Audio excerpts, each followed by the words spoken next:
Vous demandez-vous ce qu'est une adresse IP et comment elle fonctionne?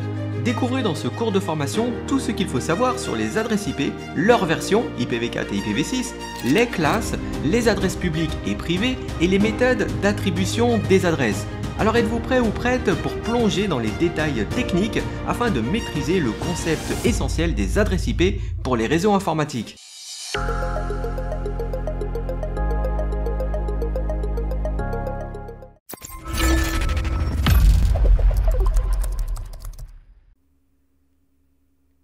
Dans ce cours, nous allons parler de l'adresse IP.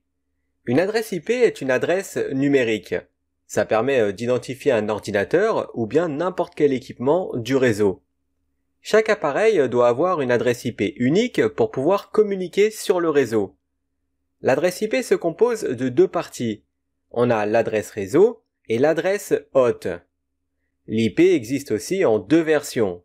On a l'IPv4 et l'IPv6. Voici un exemple d'une adresse IP en version 4. L'IPv4 est la version qui est la plus utilisée aujourd'hui, mais plus pour très longtemps, car elle sera à terme remplacée par l'IPv6. L'IPv4 est une adresse numérique de 32 bits qui s'écrit en 4 chiffres séparés par des points. Et chaque groupe de chiffres se fait appeler octet. Il s'agit d'un chiffre qui peut être compris entre 0 et 255. La version 4 de l'IP peut produire plus de 4 milliards d'adresses. Les personnes qui ont inventé Internet pensaient que ce nombre d'adresses serait largement suffisant. Mais aujourd'hui, on est en manque d'adresses IPv4 et c'est pour cette raison que l'IPv6 est en train d'être déployé. La principale différence entre l'IPv4 et l'IPv6, c'est la longueur de l'adresse. L'IPv4 est une adresse numérique en 32 bits, tandis que l'IPv6 est une adresse hexadécimale en 128 bits. Voici maintenant un exemple d'une adresse IPv6. L'hexadécimale utilise à la fois des chiffres et de l'alphabet dans l'adresse. Avec ça, il est possible d'avoir un nombre illimité d'adresses IPv6.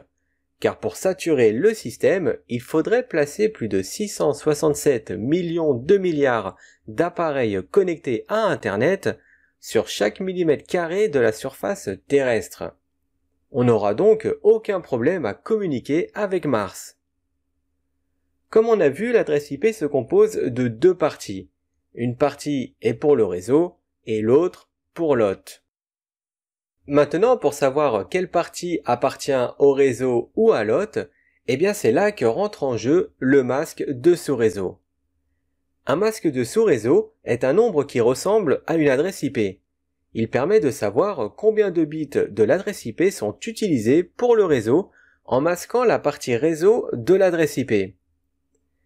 Par exemple, ici, nous avons l'adresse réseau 192.168.0.1 avec comme masque de sous-réseau le 3x255.0. Les trois premiers octets du masque sont donc 255. Maintenant, si nous passons le masque de sous-réseau en binaire, eh bien les trois premiers octets seront que des 1, car l'addition de l'ensemble des nombres d'un octet sont égales à 255. Et on fait de même avec l'adresse IP. Nous avons donc notre adresse IP et son masque de sous-réseau au format binaire. Pour savoir quelle partie de l'adresse IP fait partie du réseau, eh bien il faut se baser sur son masque de sous-réseau. La partie réseau de l'adresse IP correspond à tous les chiffres 1 du masque de sous-réseau. Le chiffre 1 indique la position de l'adresse IP qui définit le réseau. Nous allons donc barrer tous les chiffres de l'adresse IP qui s'alignent avec les 1 du masque de sous-réseau. Comme ça, on voit clairement que les trois premiers octets sont la partie réseau et le reste est la partie hôte. On va maintenant parler des différentes classes qui existent. Voici une représentation des masques de sous-réseau par défaut pour les adresses IP de classe A, B et C. Vous pouvez voir les différentes parties du réseau et des hôtes en fonction des classes. Il est important pour l'examen de mémoriser ces trois classes par défaut. Les adresses IP sont attribuées en bloc à différentes organisations, et c'est l'IANA qui a déterminé ces classes. Alors en tout, il y a en fait 5 classes, mais seules les 3 premières sont à connaître pour la certification CompTIA. On peut différencier ces différentes classes très simplement en regardant le premier octet. Par exemple, le premier octet de la classe A va de 0 à 126, de 128 à 191 pour la classe B et de 192 à 223 pour la classe C. Vous remarquerez qu'il manque le 127. Eh bien c'est parce qu'il s'agit d'un réseau réservé pour des tests qui se fait appeler loopback. On va maintenant parler de la différence entre les adresses IP publiques et privées. Les adresses IP publiques sont enregistrées publiquement sur Internet. Ce qui veut dire que si vous avez une adresse IP publique, eh bien vous pouvez circuler librement sur Internet. Tandis que les adresses IP privées ne sont pas enregistrées publiquement. Vous ne pouvez donc pas accéder à Internet avec une adresse IP privée. Par exemple, imaginez que vous ayez une petite entreprise et que vous avez besoin de 5 adresses IP publiques pour que vos employés puissent accéder à Internet. Si vous contactez votre fournisseur d'accès à Internet pour lui demander 5 IP publiques, eh bien cela risque de prendre une grosse partie du budget de votre petite entreprise. C'est donc là qu'interviennent les adresses IP privées. Avec un adressage IP privé, vous pouvez attribuer 5 adresses IP privées à vos employés et n'utiliser qu'une seule adresse IP publique pour sortir vers Internet. Ce qui permet non seulement d'économiser de l'argent, mais cela évite aussi le gaspillage d'adresses IP publiques. Car rappelez-vous, nous sommes en manque d'adresses IPv4 et c'est pour cette raison que nous basculons petit à petit vers l'IPv6. C'est pourquoi des adresses IP de nos différentes classes ont été privatisées pour rester en interne à l'entreprise. Sur le schéma, on peut voir les différentes plages IP qui ont été rendues privées sur les 3 classes A, B et C.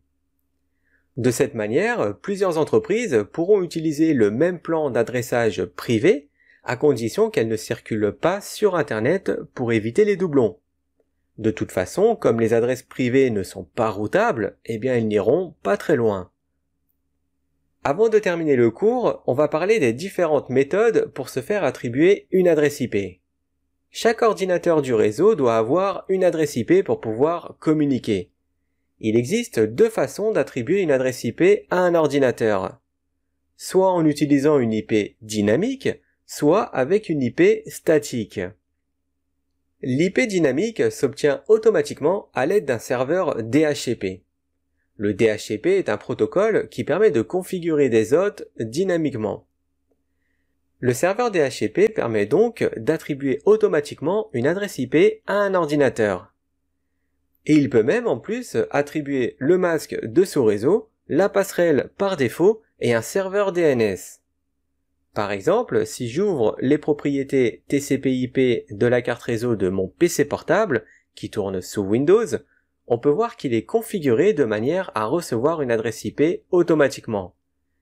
Et c'est ma box Internet qui fait office de serveur DHCP.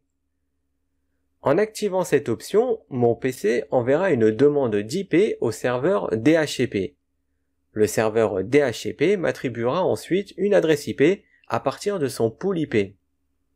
Ce type d'adressage, c'est-à-dire la méthode dynamique, est très répandu car ça facilite grandement la gestion de réseau.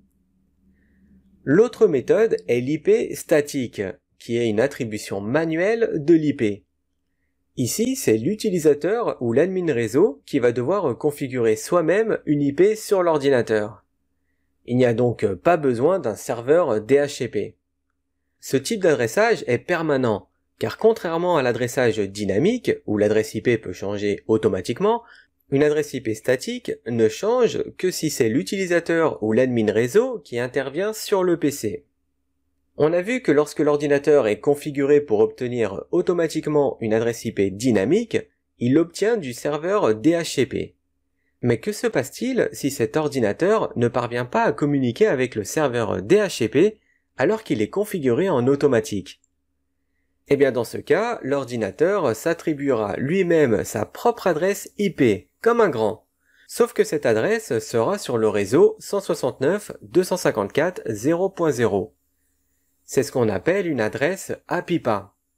Le terme APIPA se traduit par attribution automatique d'adresses IP privées. En fait, c'est pour que les ordinateurs faisant partie de ce même réseau puissent toujours communiquer entre eux s'ils n'obtiennent pas d'adresse IP dynamique ou statique. Et si le serveur DHCP redevient de nouveau disponible, eh bien l'ordinateur changera son IP par celle du DHCP.